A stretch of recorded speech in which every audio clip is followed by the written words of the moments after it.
About a month ago, I asked in a community post for people to suggest movies that I hadn't seen yet that they wanted me to review. And you guys delivered. Thank you for all the suggestions, and the criteria for a film getting picked was very simple. It had to be a film that I hadn't seen before, must not be a documentary, a comedy special, a porno, a miniseries, and it must be feature length or over 40 minutes. And here are the 10 films. Some classics, some interesting picks, and a couple of obscure ones too. I'm really looking forward to some of these. Anyway, I kept you guys waiting long enough. Let's get started.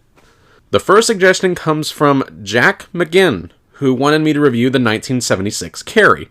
Now, this one's interesting because I actually did read the Stephen King book about, a decade ago, which I didn't like, and I've seen the 2013 remake, which I did like. But I actually, up to this point, had never seen what many people consider to be the definitive version of this classic story. So I checked it out and, yeah, it's good. Pretty good, in fact. In some areas, it may be a little aged, given it was made in the 70s, but man, does this thing do a lot of things right. For those of you that don't know, Carrie tells the story of a high school girl named Carrie, who is relentlessly mocked and bullied by her female classmates for being weird and different. The bullying worsens after she gets her first period in the gym shower and panics, not even knowing what it is, due to the strict, sheltered upbringing by her abusive, fanatical, uber-religious mother. The catch with Carrie, she has telekinetic powers that nobody knows about but her. I don't want to go too much further into the plot because I don't really want to go into spoilers, although let's be honest, everyone pretty much knows how this movie ends. It's what the film is actually most famous for, but we'll get to that in a second. The one area where this film really shines, in my opinion, is in its portrayal of bullying and abuse. I've seen so many films that try to portray either of these two things, and they're either pretty mild or the tension just isn't believable. Here, a lot of it actually feels a lot more raw. It really does capture the feel of just how grimy and sick and twisted it is and really tries to bring you down into the muck. The scene where the girls throw tampons on Carrie while in the shower is very well done, and there's a lot of extreme close-ups that do a really great job of emphasizing just how trapped Carrie feels in this scene. And also, Carrie's first scene with her mother is also really masterfully done, getting a sense of just how strained their relationship is and how much Carrie is really afraid of her. It also helps that Sissy Spacek can actually really sell that Carrie is hurting and afraid in these scenes. And Sissy Spacek's performance as Carrie really is great, as she evokes a lot of sympathy in some scenes while managing to remain sympathetic even in the midst of some of her more dubious actions, shall we say. But the real standout to me is Piper Laurie as her crazy religious fanatical mother, who absolutely steals every single scene she's in. The way Laurie portrays this character is so believable as someone who you can tell from the get-go is off, even when she's trying to put up a front of being nice. Laurie helps elevate what is ultimately a pretty standard archetypal character from King's book and elevated it into an interesting and memorable character. And then there's the climax of the film, which is what everybody remembers about this film. In fact, the ending is why this film is remembered, and very rightfully so. But yeah, without going too much into detail, the climax is equal parts horrifying and understandable, with a little sprinkling of catharsis thrown in for good measure. Everyone's already talked about it, so I don't know what else I can add, but its reputation as being one of the most memorable and frightening scenes in a horror film is very well earned. That being said, I don't think the film is perfect, and in fact, it does make quite a few missteps that I do think are worth bringing up. One thing that I found really distracting is how all the students are very obviously played by adults in their 20s, which was necessary for the opening shower scene, but it's still really distracting. On a few occasions, the psycho strings play in the soundtrack, which I also personally found really distracting. And then there's the scene where Tommy kisses Carrie, which is an odd decision by the filmmakers, to say the very least. I mean, he's cheating on Sue with the kiss, and it's very likely going to effuse the overly sheltered Carrie, but the film tries to play it up as this magical moment. Now, I'm not going to pretend that those aren't issues I have with the film. I wouldn't necessarily call them nitpicks, but as a whole, and I do want to emphasize this, I do like this movie. Some parts more than others, but overall my experience with this film was very, very positive. I definitely think it's a step above the original Stephen King book. It may make a slip up here or there, but the stuff it does well, it doesn't just do well, it does it exceptionally well. The climax alone is more than enough reason to check this movie out, and more than enough reason for why this film has stood the test of time as a horror classic. Carrie earns a very good, rock-solid 7.5 out of 10. Next up, the existing 4 asked me to give The Outsiders a watch, specifically asking me to look at the complete novel version rather than the version that was released in theaters. So, that's the version I checked out. Now, before I watched this, I didn't even know what this film was about, let alone who was actually in it. I had no clue that C. Thomas Howell, Matt Dillon, Ralph Macchio, Patrick Swayze, Rob Lowe, Emilio Estevez, and Tom Cruise were in this. Apparently, this is the film that made a lot of them famous, so that's pretty interesting. But yeah, based on the poster or something, I thought, this is going to be kind of like a Stand By Me type of coming-of-age story.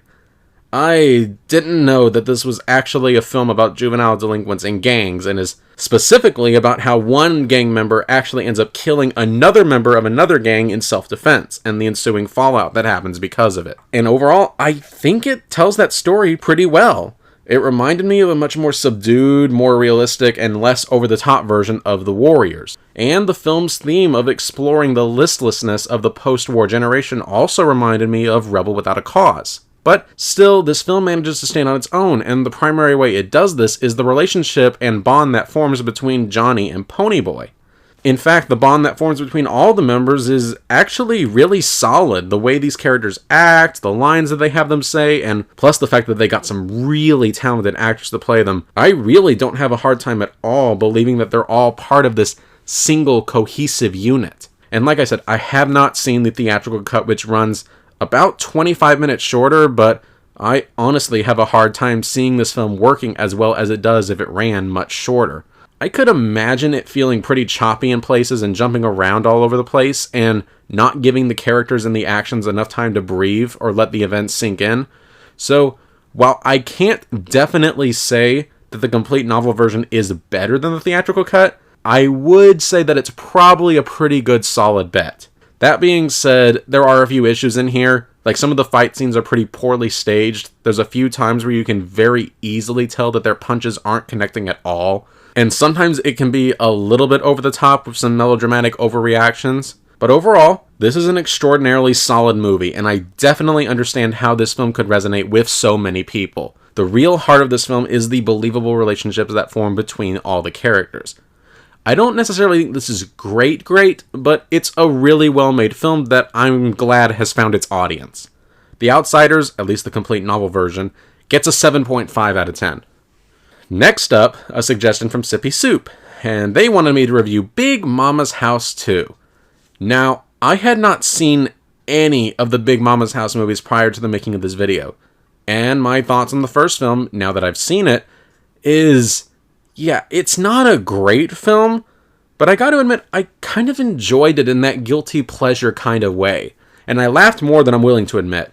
Sure, the villain's kind of undercooked, and the plot is utterly outlandish, but there is kind of this old school charm to it, and they managed to hire some very talented actors for what would ostensibly be bit parts, like Paul Giamatti and Anthony Anderson. But we're not here to talk about that movie. We're here to talk about its sequel, Big Momma's House 2. And I have to admit, this is a fascinatingly bad movie. A movie in which some of the decisions that were made are not only bad, but baffling. That it almost manages to work itself around into being so bad it's good. Almost being the key word here. Alright, the gimmick of the Big Momma's House movies is that the main character Malcolm, played by Martin Lawrence, is an FBI agent who often finds himself in situations where it becomes necessary to disguise himself as an overweight, sassy black woman called Big Momma. After the events of the first film, Malcolm, now married, has taken a step away from being a field agent and now works behind a desk.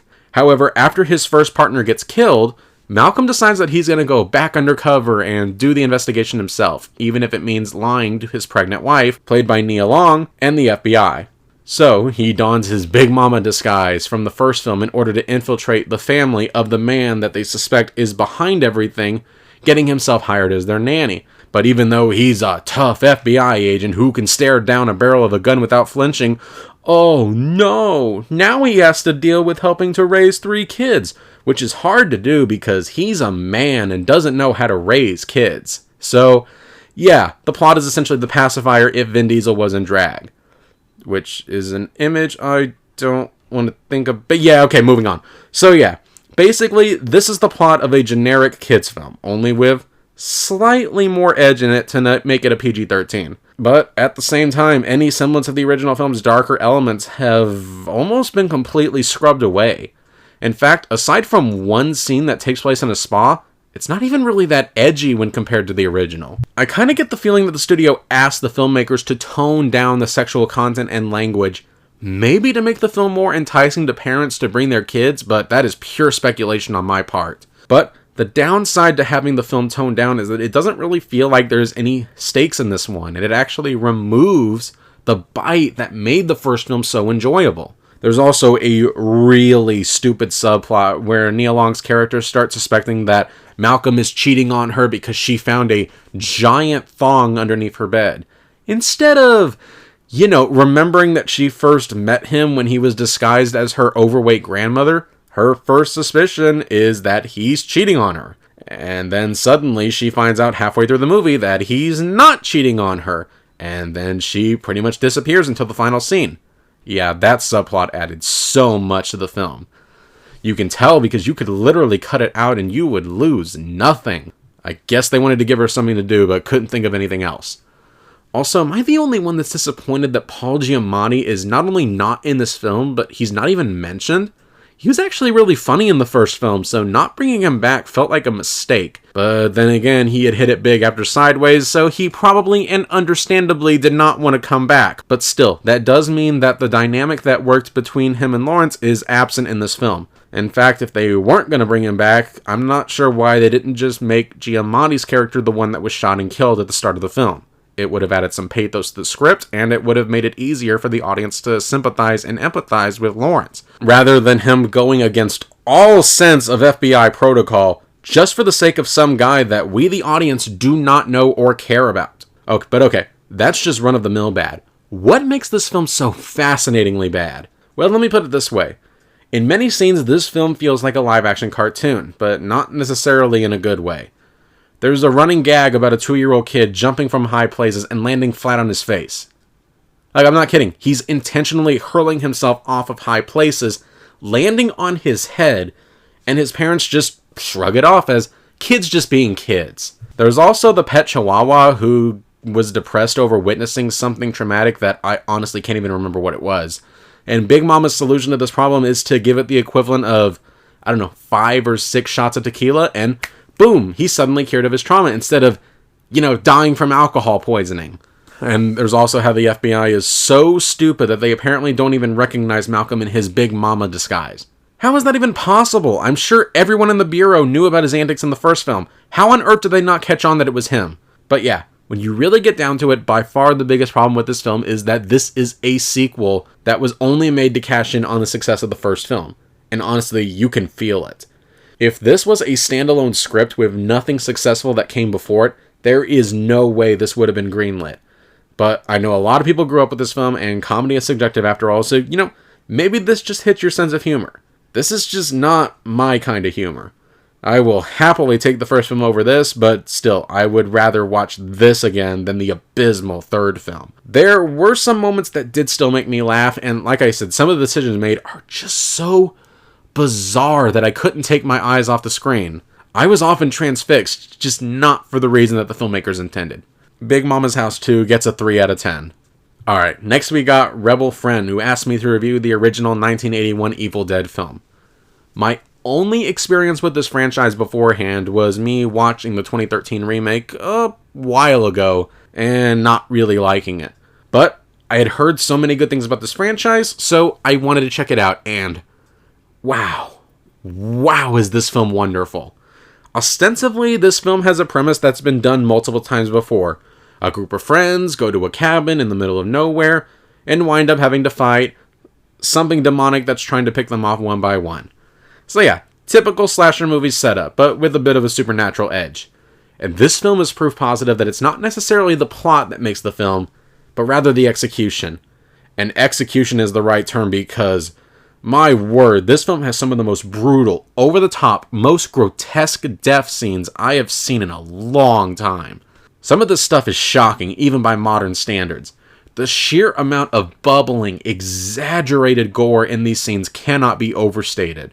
What makes it even crazier is the low budget that this film had.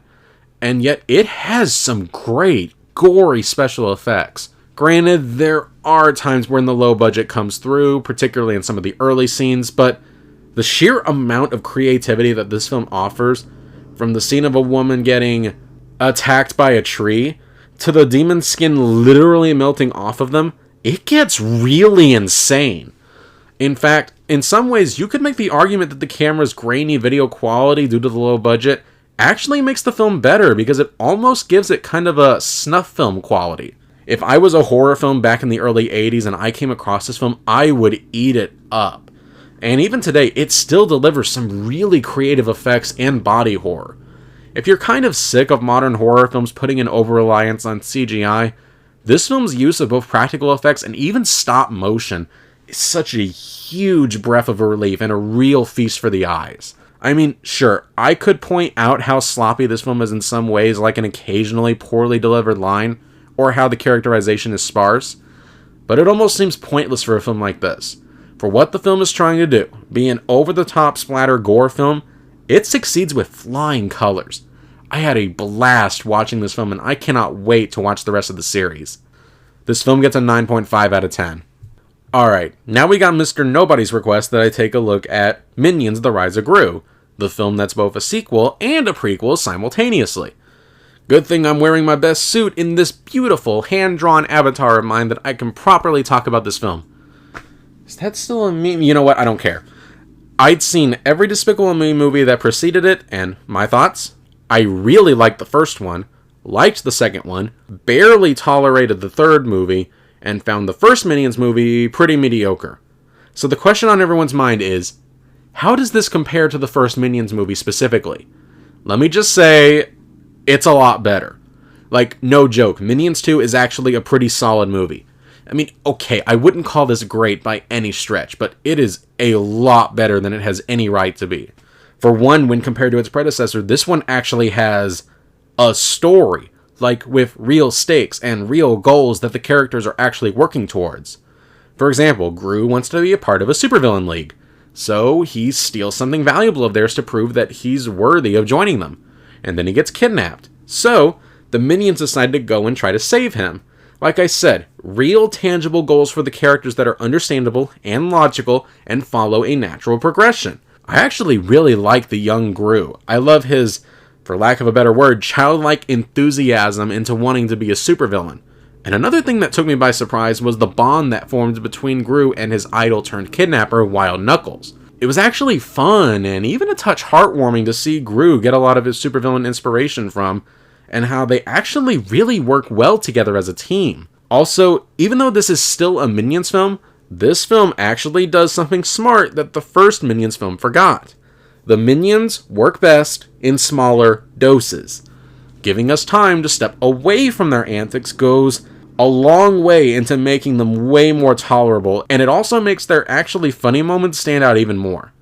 The film is, for the most part, paced pretty well. The characters' actions have a nice cause and effect with each other, and the film may seem like it has disconnected parts until it actually ties together pretty decently in the climax, and there actually are some pretty funny moments. I mean, it's not comedy gold or anything, but I chuckled more times than I thought I would. As always, the animation for Illumination is bright and colorful, and they move so cartoonishly, which is obviously meant to appeal to little kids, but at the same time, a lot of it is pleasant on the eyes. With that said, just because this movie surprised me with how enjoyable I found it, that doesn't mean it's perfect. Obviously, sometimes the minions can get a little grating. The villains all felt shockingly underdeveloped and underutilized, which is really saying something because this is a world all about the villains, and yet it feels like they're taking a back seat until they're needed for the climax.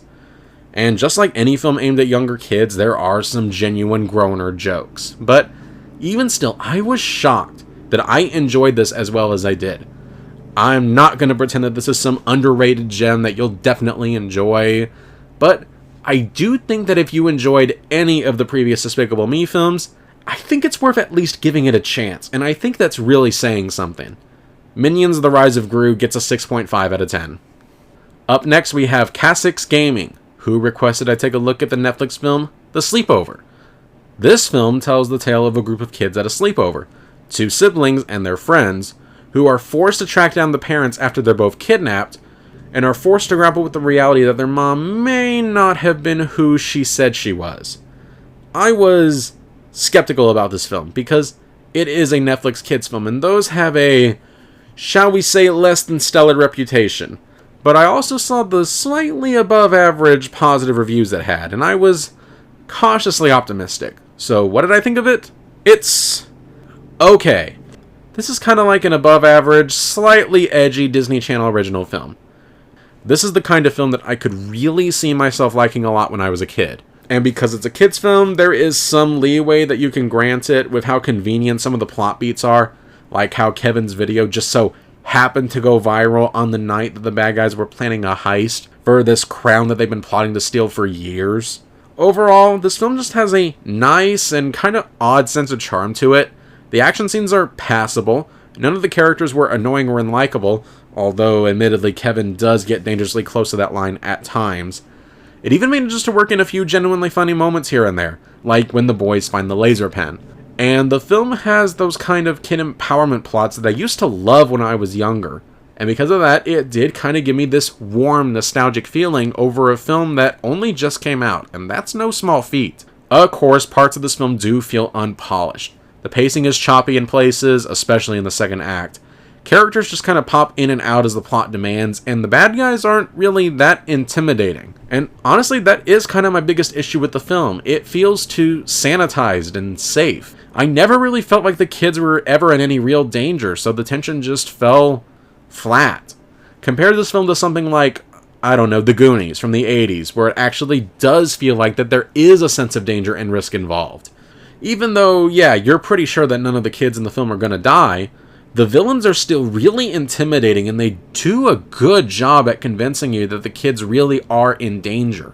And if this film was going to be at all remembered or appreciated by an older crowd at all, that was by far the thing they needed to work on the most. Maybe the bad guys could have actually killed the pizza delivery driver instead of just tying him up and putting him in the backseat of the car.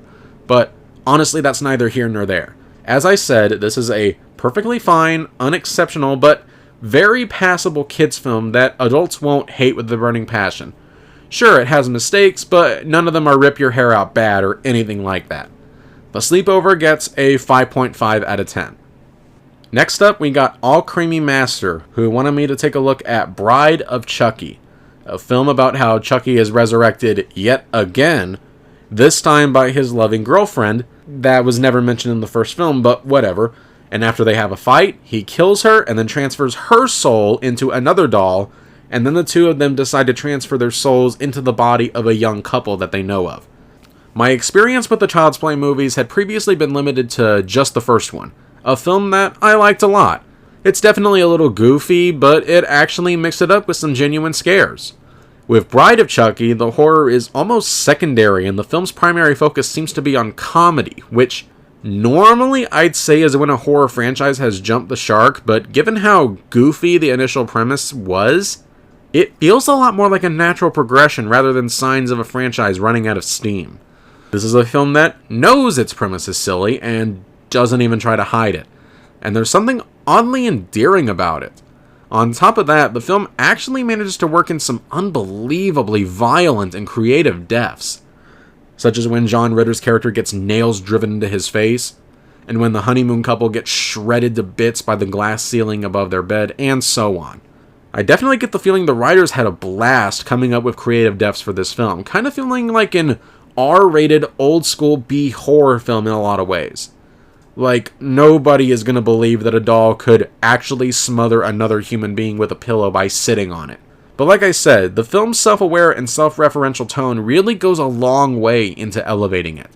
And Jennifer Tilly is an excellent addition to the cast, and she and Brad Dourif really bounce off of each other well.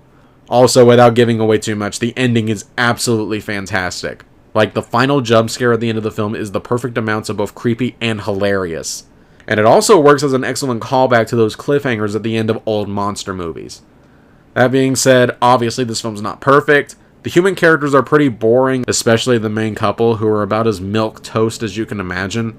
Also, the death of the best friend is pretty stupid. Like, the two dolls don't even kill him, he just runs into traffic and gets run over by a truck. That felt pretty uninspired and lazy to me. But overall, I had a blast with this film. I wouldn't call this film scary, but I also don't think it's supposed to be. I think it's supposed to be a horror comedy with an emphasis on the comedy, and I think it succeeds at it wants to be. Bride of Chucky gets a 7 out of 10. And now for the anti-penultimate film on this countdown. Yes, that is a real word. Jeremy Yu's ReevU asked me to take a look at Brian and Charles, which was the only film on this list that I had never even heard of, let alone seen. So for those who don't know, it's a British indie comedy that was released earlier this year, which is a feature-length remake of the short film of the same name that tells the story of a lonely man named Brian who builds all kinds of wacky inventions and one day decides to build a robot. And he does. He builds a perfectly functional and thinking AI robot called Charles in the span of, I don't know, about a week or two, simply from the scrap parts in his garage. And I'm not gonna lie, most of the film is kind of just the two of them talking, hanging out, watching TV, having arguments, and Brian trying to teach Charles about the dangers of the world. I really do admire these kind of films a lot. The ones that don't really feel the need to tell a big story with tons of twists and turns, but it's more focused on just capturing a mood or letting the characters bounce off of each other. And that's exactly what this film is. Both Brian and Charles are great characters, and just watching them interact is either a lot of fun or really interesting. Brian is lonely and eccentric and is trying to keep Charles safe, whereas Charles is actually pretty snarky and sneaky and is not above using manipulation to get what he wants, even if he is really bad at lying. They complement each other very well, and the moments where they do have arguments are very believable, and you can empathize with them both, which is something I've seen a lot of other films really struggle with. I've often said that I've seen movies where I could have watched an entire film of just these two characters talking, and for about 75% of the film, that's exactly what this is, and I really, really enjoyed it. What perhaps most astonished me about this film was that for a film with this kind of premise, which to be frank is a weird and ridiculous setup, it's actually surprisingly low-key for the most part. It's not over the top, the characters don't go for over-exaggerated expressions or the like, it's actually really down-to-earth and subdued. And that's really refreshing. It's almost like this is simply our world, it also happens to exist in a reality where building a robot in your garage is just something that you can do. It's weird, but ultimately I think it works. It certainly works better than it had any right to. If I did have a couple of issues with the film, I'd say that there's times where the film tries to go for a mockumentary style, which is fine, and it works when it's utilized, but then there's a number of scenes where it feels like the film has basically abandoned the stylistic and artistic decision, and some scenes really do come across as too staged if you're going for this mockumentary feel. I'm also unsure of how I feel about the climax. The film has kind of been building up these antagonists throughout most of the film, and then by the end they kidnap Charles and try to burn him alive on a bonfire, and yeah, I'm not gonna lie, this part felt kind of forced to me. While I do get thematically that it does fit, as Charles ends up learning that the world isn't as friendly to him as he thought it would be. This entire setup still felt forced and is almost divorced from the rest of the film. Now, it's not done poorly, but it just doesn't feel like it belongs in this film. Maybe the film could have gone for something more grounded, like Charles getting lost in the woods or something like that. That, I think, would fit the film's initial tone a lot better. I don't know, maybe that's just me, but honestly, those are overall pretty mild concerns. They're not bad, they just hold me back a touch from loving this film. But yeah, I really enjoyed this film. It really took me by surprise, and I was shocked by how much I enjoyed it. As a side note that doesn't really affect my rating, I was also really pleasantly surprised by the fact that this is a film that's aimed at adults, and yet it only earned itself a mere PG rating. There's no 1 or 2 F-bombs that are shoved in to push this into PG-13 or R rating, when it honestly doesn't need to be. But anyway, I know this film probably slipped by your radars, it certainly did for me, but if you have the chance to see it, please do so. I think this was a really charming treat that deserves way more attention than it's gotten. Brian and Charles gets an 8.5 out of 10. Alright, getting close to the end. For the penultimate film, Rhys Stewart requested that I review Let the Right One In, the 2008 Swedish horror film about a 200-year-old vampire's budding relationship with a 12-year-old boy. And I can actually summarize this film very succinctly. This is the Twilight story done pretty much flawlessly. Every attempt made in that story to sanitize the vampires or to downplay how terrible being a vampire would actually be are not only absent here, they're deconstructed. What makes this such a unique film in terms of vampire lore is that it not only doesn't ignore the horrifying implications that lots of other vampire stories tend to gloss over, it fully embraces them. The fact that Eli is essentially immortal, that means that she doesn't mentally age either. Or that other animal blood won't do. She must feast on human blood in order to survive. This film makes it painfully clear that the vampire in this film is not only feasting on the blood of humans, it's to humans that, as far as we can tell, are kind, decent folks who don't deserve death. And yet this film doesn't ask us to think any lesser of her because of it, because she has to do it in order to survive. If anything, the film expects you to identify with her because of it. The film's real goal isn't necessarily to be a horror film, but rather be a coming-of-age story exploring the limits, or lack thereof, of friendship and of a budding prepubescent romance. And the relationship that grows between Eli and Oscar feels unbelievably real. The film's refusal to take a moral stance on Eli's killings is fascinating, and it allows you to interpret her actions in whatever light you want. Is this a tragic coming-of-age tale about loneliness with a glimmer of hope at the end? Or is this a terrifying story of a groomer gaining the trust of a young boy to do her bidding with a tragic, horrific ending? What makes this film so fantastic is that you can choose to read it however you want. And really, either interpretation works. One scene that perfectly encapsulates that juxtaposition is after Oscar saves Eli from a vampire hunter, she kills the man, and then turns to give Oscar a kiss, with the blood of her victim still lingering on her lips. This film's mixing of horror and coming-of-age elements really puts you on edge, as you're constantly on the edge of your seat wondering what's going to happen next.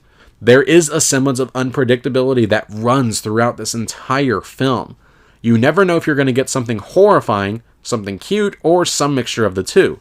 And the director, Tomas Alderson, plays that tightrope like a fiddle, and amazingly, he succeeded. Really, the biggest issue of the film is that there's one scene where some cats start attacking a woman, and the special effects on the cats are laughably awful. Like something straight out of a parody bad. Without that scene, this would have received my highest rating, but with it, I'm forced to knock it down just a little bit. But honestly, everything else about this film is great. It's chilling, it's shockingly cute, it's well acted, and it gives you, the viewer, a lot to ruminate on. Now, due to the controversial and dark subject matter, this understandably may not be for everyone, but if you can stomach it, this is a film that I would highly recommend you check out. Let the Right One In gets a 9.5 out of 10. And in case you're wondering, no, I have not seen the US remake Let Me In yet, so I can't give you my thoughts on it and how it compares to this film. And finally, for movie number 10, we have, at the request of Penny, the live-action Super Mario Bros. Movie. A film that, in some ways, is kinda fascinatingly bad, like Big Mama's House 2, but ultimately it leans more into just being bad. It's both a bad adaptation of Super Mario Bros., and it's just a bad film, period.